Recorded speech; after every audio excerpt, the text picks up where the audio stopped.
Money Kumar Arora ਦੇ ਭਾਰਤ ਸਰਕਾਰ ਤੋਂ ਮਾਨਤਾ ਪ੍ਰਾਪਤ live web TV news channel direct media live TV ਵਿੱਚ ਤੁਹਾਡਾ ਸਵਾਗਤ ਹੈ।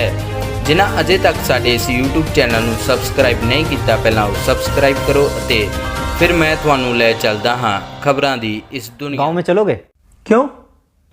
वो गांव वालों का फोन आया था, प्रोटेस्ट कर रहे हैं गांव में। प्रोटेस्ट किस बात का? अपना सरकारी स्कूल था ना, बंद हो गया। अरे यार, बंद नहीं होया हो, मर्ज होया है। मर्ज मतलब? मर्ज मतलब अपना गांव में 2 सरकारी स्कूल थे, दोनों में बच्चे कम कम थे। अब दोनों को मर्ज करके एक स्कूल बना दिया। 2 स्कूल थे, हाँ, एक स्कूल बना दिया। हाँ, एक स्कूल वो तो बंद ही हुआ है। तो मैं इंग्लिश में बोल रहा हूँ। पूरे हरियाणा में 300 से ज़्यादा स्कूल बंद हो गए हैं। पूरे देश में 50,000 से ज़्यादा स्कूल बंद हो गए हैं। और ये तो शुरुआत है। सरकार तो छाती ठोक के कह रही है कि और स्कूलों को बंद किया जाएगा, टीचर्स की पोस्ट को ख़त्म किया जाएगा। इसलिए गांव वाले अलग अलग गांव में प्रोटेस्ट कर रहे हैं इसके खिलाफ। अरे यार, गांव वाले तो पागल हैं, किसी बात की पूरी जानकारी है नहीं, बस प्रोटेस्ट कर दो शुरू। एक बात बता, जब कोई भी आदमी अपने बच्चों को सरकारी स्कूल में पढ़ाने को तैयार ही नहीं है तो उन स्कूलों का करेंगे क्या? कर दो बंद। एक बात बता, तू अपने बच्चों को सरकारी स्कूल में पढ़ाएगा? मतलब मैं अपने बच्चों को सरकारी बस में नहीं भेजता तो सरकारी बसों को ख़त्म कर दो। मैं अपने बच्चों को ट्रेन में नहीं भेजता तो ट्रेन को ख़त्म कर दो। मैं अपने बच्चों को सरकारी स्कूलों में नहीं भेजता तो सरकारी स्कूलों को ख़त्म कर दो। मेरे तो बच्चे ही नहीं हैं तो सारे देश के बच्चों को ख़त्म कर दो। ये क्या लॉजिक हुआ? अरे तू अपनी छोड़, एक बात बता, सरकारी स्कूलों में जितने टीचर्स हैं क्या वो अपने बच्चों को सरकारी स्कूलों में पढ़ाते हैं? उससे भी बड़ा सवाल यह है कि वो अपने बच्चों को सरकारी स्कूलों में क्यों नहीं पढ़ाते हैं। क्यों नहीं पढ़ाते? क्योंकि सरकारी स्कूलों को पढ़ने लायक नहीं छोड़ा गया है। स्कूलों में टीचर नहीं है। शायद ही कोई ऐसा स्कूल हो जहां पर जितने टीचर्स की जरूरत है उतने टीचर हों। बैठने के लिए ढंग की इमारत नहीं है, कमरे नहीं है। कई स्कूलों की तो छतें गिर जाती हैं जिस वक्त क्लास चल रही होती है। पीने तक का पानी नहीं है, बैठने के लिए बेंच नहीं है। यहां तक कि टॉयलेट तक भी ऐसे होते हैं कि अगर कोई चला जाए तो मरीज बन के वापिस आए। ऐसे स्कूलों में कौन अपने बच्चों को पढ़ाना चाहेगा? अरे यार, ठीक है, सारे स्कूलों में अच्छी व्यवस्था नहीं है, लेकिन बहुत सारे स्कूल ऐसे हैं जिनमें वे सारी व्यवस्थाएं हैं और स्टाफ भी पूरा है। वहां टीचर्स कितना पढ़ाते हैं बताइए? हाँ, सही बात, ये बात सही कही। अपने शहर में भी और बहुत सारे शहरों में, अलग अलग स्टेट में कई स्कूल ऐसे हैं, सरकारी स्कूलों की बात कर रहा हूं मैं, जहां पर स्टाफ पूरा है, ठीक ठाक व्यवस्थाएं हैं, साफ सफाई है, इमारतें वगैरह, बिल्डिंग्स वगैरह अच्छी हैं। उन स्कूलों में जाके देखो। आप टीचर्स की बात करते हो, अधिकारियों के बच्चे भी उन सरकारी स्कूलों में पढ़ते हैं। उन स्कूलों में एडमिशन के लिए सिफारिशें लगती हैं, एडमिशन नहीं हो पाते। कौन नहीं चाहता अपने बच्चों को सरकारी स्कूलों में पढ़ाना? कोई सरकारी स्कूलों को बनाए तो ऐसा जिसमें लोग अपने बच्चों को पढ़ाना चाहें। तो बना लो। जब सरकारी स्कूल के टीचर्स बच्चों को अच्छा पढ़ाएंगे तो सरकारी स्कूल अपने आप अच्छे हो जाएंगे। बता, क्यों नहीं टीचर्स बच्चों को पढ़ाते? मुझे एक बात बता, तू जंगल राज में रह रहा है या एडमिनिस्ट्रेटिव सिस्टम में रह रहा है? मतलब ये जंगल राज में होता है। अपने आप ठीक कर लो, अपने आप हो जाएगा, अपने आप सही हो जाएगा, अपने आप गलत हो जाएगा। शेर की मर्जी, जिसको मर्जी खा जाए, जिसको मर्जी छोड़ दे, उसके मूड के ऊपर है। ये हिरण की कैपेसिटी है, शेर से तेज दौड़ सकता है तो बच जाएगा, नहीं तो उसका शिकार हो जाएगा। ये होता है जंगल राज। एडमिनिस्ट्रेटिव सिस्टम, प्रशासकीय व्यवस्था पता है क्या होती है? जहां पर कोई जवाबदेही होती है, कोई हायरार्की होती है, कहीं चेक एंड बैलेंसेस होते हैं। प्रशासकीय व्यवस्था पता है क्या कहती है? अगर आप टीचर नियुक्त करते हैं या किसी भी महकमे में कोई भी कर्मचारी नियुक्त करते हैं तो वो अपने आप काम नहीं करेगा, उससे काम करवाना पड़ेगा। इसलिए चेक एंड बैलेंसेस होते हैं, जवाबदेही तय की जाती है। टीचर्स को अगर नियुक्त किया गया है तो वो काम नहीं करेंगे या काम करेंगे, ये देखने के लिए हेडमास्टर या प्रिंसिपल को नियुक्त किया जाता है। और सिस्टम ये मानकर चलता है कि वो प्रिंसिपल भी अपनी मर्जी से काम नहीं करेगा, उसके ऊपर भी बीओ की नियुक्ति होगी और वो भी अपनी मर्जी से काम नहीं करेगा। उसकी जवाबदेही तय करने के लिए डीओ की नियुक्ति होगी, डीओ के ऊपर और अधिकारी होगा, उसके ऊपर और अधिकारी होगा, उसके ऊपर शिक्षा मंत्री होगा और उसके ऊपर मुख्यमंत्री होगा। यानी अगर कोई एक टीचर किसी स्कूल में सही से नहीं पढ़ा रहा है तो यह सिर्फ उस टीचर का फेलियर नहीं है, सिर्फ उसकी गलती, उसकी कमी नहीं है, यह पूरे के पूरे सिस्टम की, शिक्षा मंत्री की, मुख्यमंत्री तक की जिम्मेदारी है। यह पूरा का पूरा सिस्टम जब कोलैप्स होता है तब जाकर कोई कर्मचारी अपना काम सही से नहीं करता है। हद है यार, तुम तो ये कह रहे हो कि मतलब हिंदुस्तान के हरियाणा राज्य के जींद जिले के किसी तहसील के किसी गांव के किसी कोने में बने हुए सरकारी स्कूल में एक अध्यापक पढ़ा नहीं रहा तो उसके लिए जिम्मेदार शिक्षा मंत्री, उसके लिए जिम्मेदार मुख्यमंत्री है। उसका काम ही ये है। अगर शिक्षा मंत्री को यह नहीं पता है कि उसके टीचर्स ढंग से काम कर रहे हैं या नहीं कर रहे हैं, उनकी क्या जरूरतें हैं, क्यों अपना काम सही से नहीं कर पा रहे हैं, क्यों उसके स्कूलों से बच्चे कम हो रहे हैं, तो किसकी जिम्मेदारी होनी चाहिए? किस बात का शिक्षा मंत्री है वो? अगर वो अपने स्कूलों को सही से नहीं चला पा रहा है तो उसको हटाओ नौकरी से, किसी और को लगाओ। और क्या बात करते हो, सरकारी स्कूलों के टीचर्स अपना काम नहीं करते? यही सरकार होती है ना, यही सरकारी कर्मचारी होते हैं जब इन लोगों की ड्यूटी लगा दी जाती है कि जाके पता करो गांव में कितने लोग खुले में शौच करने के लिए जाते हैं। सुबह 4 बजे 5 बजे उठ के बाहर कौन पोटी करने के लिए जा रहा है, उनकी गिनती यही टीचर्स करते हैं।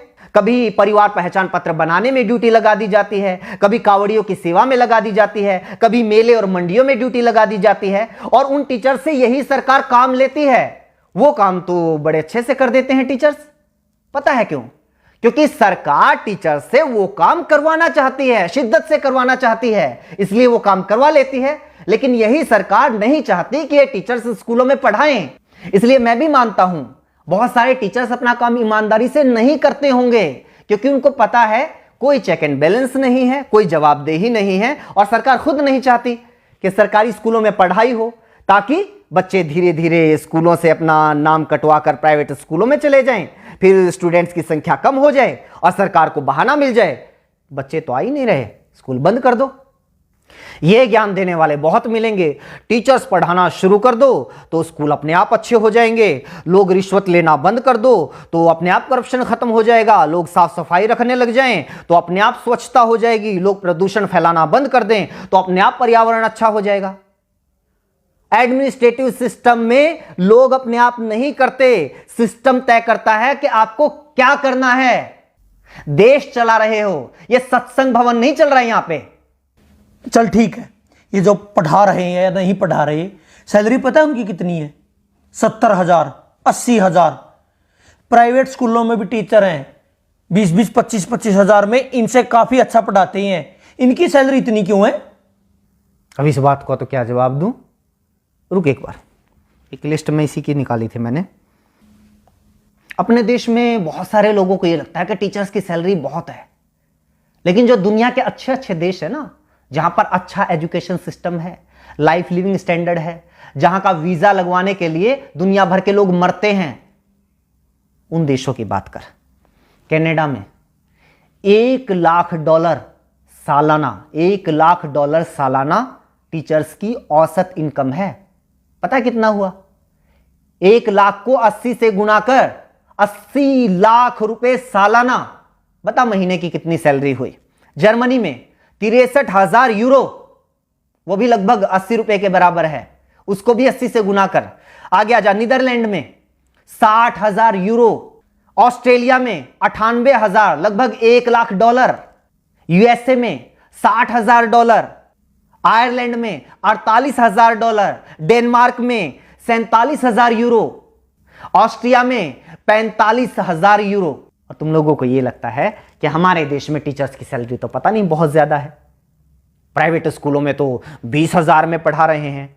जब सरकारी स्कूल वालों की 20,000 रुपए सैलरी कर दोगे ना, तो फिर 10,000 वाले आएंगे, वो कहेंगे कि हम 10,000 में पढ़ाने के लिए तैयार हैं। और जब 10,000 सैलरी कर दोगे तो 5,000 वाले आएंगे, और जब 5,000 कर दोगे तो 500 रुपए वाले आएंगे कि हम 500 रुपए में पढ़ाने के लिए तैयार हैं। और जब 500 कर दोगे तो वो लोग भी आएंगे कि जी बस 2 टाइम की रोटी दे देना, हम तो उसी में पढ़ा लेंगे। और जब वो भी कर दोगे तो वो भी आएंगे कि रोटी की भी जरूरत नहीं है, सिर छुपाने के लिए बस छत दे देना तो हम पढ़ा लेंगे। कितना नीचे जाओगे? बनना तो अमेरिका कनाडा है, लेकिन नीतियां तुम्हें सोमालिया जैसी चाहिए। इसीलिए तो हमारे देश के जो अच्छे वैज्ञानिक हैं वो मौका मिलते ही विदेश में कट लेते हैं, अच्छे इंजीनियर विदेश में चले जाते हैं और अच्छे पढ़ाने वाले भी विदेश में चले जाते हैं। दुनिया का ढंग का ऐसा कोई विकसित देश उठाकर देख लो, वहां पर शिक्षा मुफ्त होगी या फिर बहुत थोड़ा बहुत खर्च करके कोई भी अपने बच्चों को अच्छी शिक्षा दे सकता है। स्वास्थ्य सेवाएं मुफ्त होंगी या फिर थोड़े बहुत खर्चे पर कोई भी अपना इलाज करवा सकता है। हाँ, ये आई बात, मुफ्त स्वास्थ्य सेवाएं मुफ्त, शिक्षा मुफ्त, ट्रांसपोर्ट मुफ्त। ये जो मुफ्त की रेवड़ियों वाला सिस्टम है ना, यही गलत है। क्यों दे भाई मुफ्त? एक तो ये बात गलती से मुझसे ही निकल गई, फ्री। फ्री क्या होता है? तो सरकार को टैक्स देता है, हाँ 28% तक जीएसटी देता है, दूध दही तक के ऊपर भी टैक्स है, पानी तक के ऊपर टैक्स है, कहीं इनकम टैक्स, कहीं प्रॉपर्टी टैक्स, कहीं जुर्माना है, कहीं टोल टैक्स, गाड़ी लो तो टैक्स, सुई लो तो टैक्स, हवाई जहाज लो तो टैक्स, 50 तरह के टैक्स देता है।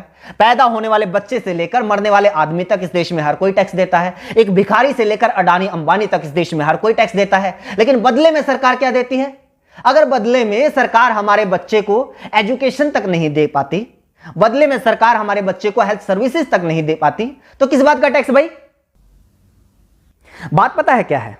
आज तो तुम लोगों की थोड़ी बहुत औकात हो गई है कि भाई 5-10 हजार रुपए महीने के तो अपने चिंटू मिंटू को पढ़ाने के लिए हम दे ही सकते हैं, इसलिए क्या करना है सरकारी स्कूलों का, करो बंद। अपने चिंटू मिंटू की चिंता है, लेकिन वो जो मनरेगा के मजदूर हैं वो कहां से लेके आएंगे भाई 5-10 हजार रुपए महीने की फीस? उनके बच्चे कहां पढ़ेंगे? मजदूरों के बच्चे, गरीब किसानों के बच्चे, उन लोगों के बच्चे कहां पढ़ेंगे जो लोग दिन में 100 रुपए कमा के लेके आते हैं और 80 रुपए का पौवा पी के सो जाते हैं बीवी को पीट के? वो बच्चे कहां जाएंगे? अगर ऐसी ही सोच कुछ साल पहले और लोगों की होती तो ना तो किसी मल्लाह के बेटे को अब्दुल कलाम देश के राष्ट्रपति बनना था और ना ही किसी चाय बेचने वाले के बेटे को प्रधानमंत्री बनना था। जाके पढ़ लो इन लोगों का इतिहास, जीवनियां। कौन से सेंट जोसेफ कॉन्वेंट स्कूल में पढ़े थे, इन्हीं सरकारी स्कूलों में पढ़ के इतने बड़े लोग बने हैं ये। और कॉन्वेंट स्कूलों में अपने बच्चों को पढ़ाकर चौड़ा होने वालों, याद रखना कुछ सालों के बाद अपने इन्हीं चिंटू मिंटू का नाम सरकारी कॉलेज, सरकारी यूनिवर्सिटी, सरकारी आईआईटी, सरकारी आईएएम, एनआईटी, सरकारी संस्थानों की लिस्ट में ढूंढते हुए मिलोगे। तब तो नहीं कहोगे कि ना हम तो अपने बच्चों को सरकारी यूनिवर्सिटी में नहीं पढ़ाएंगे, सरकारी कॉलेज में नहीं पढ़ाएंगे, हमें तो डीयू में एडमिशन नहीं चाहिए, पीयू में एडमिशन नहीं चाहिए, एमडीयू में केयू में एडमिशन नहीं चाहिए। तब भी पढ़ा लेना अपने बच्चों को प्राइवेट कॉलेज में या फिर प्राइवेट यूनिवर्सिटी में। पता है क्यों? क्योंकि प्राइवेट यूनिवर्सिटी से डिग्री करने वालों को तो मानते भी नहीं लोग कि ये सही डिग्री होगी, क्या पता फर्जी हो। ये रुतबा है आज भी सरकारी संस्थानों का, और कुछ साल पहले तक सरकारी स्कूलों का भी यही रुतबा था। लेकिन धीरे धीरे धीरे धीरे हालात ऐसे कर दिए कि आज सरकारी स्कूलों को बंद करने की मांग वो लोग कर रहे हैं जो खुद सरकारी स्कूलों में पढ़कर यहां तक पहुंचे हैं। मेरा ऊपर क्यों गर्म हो रहा है? मैं तो ये कह रहा हूं कि मतलब सारा सिस्टम ही खराब है। हाँ तो सिस्टम को सुधारो ना। ये क्या बात हुई? सरकारी स्कूलों को बंद कर दो, सरकारी अस्पतालों को बंद कर दो, सरकारी बस सेवा को बंद कर दो, सरकारी रेलवे को बंद कर दो। भाई ये सारी चीजें अगर सरकारी बंद हो जाएंगी, ये सारी चीजें प्राइवेट हो जाएंगी, तो फिर सरकार क्यों सरकारी होनी चाहिए? 20,000 रुपए में शिक्षा मंत्री भी मिल जाएगा, 25,000 रुपए मुख्यमंत्री भी मिल जाएगा। असल में तो फ्री में मिल जाएगा, असल में तो उल्टा मुख्यमंत्री शिक्षा मंत्री बनने के लिए पैसे देने वाले लोग मिल जाएंगे। इनको भी ले आओ प्राइवेट। सिस्टम को सुधारने की बात करो ना, टीचर्स को दोष देके नहीं नहीं बंद करो, इनकी ज्यादा सैलरी है। वैसे जितना इनका काम है ना, इनके लिए तो 10,000 भी ज्यादा है। मतलब मेरा चाचा का लड़का है, सुबेरे 8-9 बजे स्कूल में जाना, 2-2:30 बजे वापिस आ जाइए, हैं संडे की छुट्टी, कई बार सैटरडे की भी छुट्टी, फिर होली दिवाली, मतलब छुट्टी पता नहीं कितनी छुट्टी होती हैं। तनख्वाह 60,000 70,000 रुपये। और यहाँ देखो दिन रात मतलब दुकान में काम करा, होली दिवाली कितने बार तो यार पता नहीं छुट्टी हुआ नहीं हुआ, 9-10 घंटे कम से कम दुकान खोलते हैं, दिन रात मेहनत करते हैं, तब जाके 2 पैसे आते हैं घर में। असली समस्या तो ये है ना, मेरी बुआ का लड़का सरकारी लगा हुआ है, मेरे चाचा का लड़का सरकारी लगा हुआ है, मेरे पड़ोस में सरकारी लगा हुआ है। पूरे मोहल्ले में एक बच्चे को नौकरी मिल जाए तो सारे मोहल्ले में आग लग जाती है। इस जलन का क्या करेंगे भाई साहब? बस लोगों को यह चाहिए कि भी हमारी एक आंख फूटी हुई है तो सामने वाले की दोनों फोड़ दो। और सरकार भी इस बात को बहुत अच्छे से समझ रही है, इसलिए तुम लोगों को बताती रहती है टाइम टाइम पे कि आज हमने किसानों की दोनों आंखें फोड़ दी, आज हमने मुसलमानों की दोनों आंखें फोड़ दी, आज जाटों की फोड़ दी, आज पटेलों की फोड़ दी, आज बैंक वालों की फोड़ दी, और अब ये सरकारी टीचर्स की फोड़ रहे हैं। तुम लोग खुश? लेकिन नागरिक तो उस दिन बनोगे ना, व्यवस्था तो उस दिन सुधरेगी ना, देश तो उस दिन आगे बढ़ेगा ना, जब खड़े होके कहोगे कि जी सामने वाले की जो दोनों आंखें हैं वो सलामत रहनी चाहिए और मेरी एक आंख फूटी हुई है उसका इलाज करवाओ, तब पता चलेगा सरकार क्या करती है। ਤੁਹਾਨੂੰ ਸਾਡੀ ਇਹ ਪੇਸ਼ਕਸ਼ ਜ਼ਰੂਰ ਪਸੰਦ ਆਈ ਹੋਵੇਗੀ। ਆਪਣੇ ਸੁਝਾਅ ਤੇ ਕਮੈਂਟਸ ਜ਼ਰੂਰ ਕਰੋ। ਜਿਨ੍ਹਾਂ ਅਜੇ ਤੱਕ ਸਾਡੇ ਇਸ ਡਾਇਰੈਕਟ ਮੀਡੀਆ ਲਾਈਵ ਟੀਵੀ ਨੂੰ ਸਬਸਕ੍ਰਾਈਬ ਨਹੀਂ ਕੀਤਾ, ਪਹਿਲਾਂ ਉਹ ਸਬਸਕ੍ਰਾਈਬ ਕਰੋ ਅਤੇ ਫਿਰ ਉਸ ਦਾ ਸਕਰੀਨਸ਼ਾਟ ਸਾਡੇ WhatsApp ਨੰਬਰ 78144 71818 ਤੇ ਭੇਜ ਦਿਓ। ਇਸ ਦੇ ਨਾਲ ਹੀ ਸਾਡੀ ਇਹ ਖਬਰ ਖਤਮ ਹੁੰਦੀ ਹੈ ਤੇ ਮੈਨੂੰ ਦਿਓ ਇਜਾਜ਼ਤ। ਤੁਸੀਂ ਦੇਖਦੇ ਰਹੋ ਸਾਡਾ YouTube channel direct media live TV. ਸਤਿ ਸ਼੍ਰੀ ਅਕਾਲ।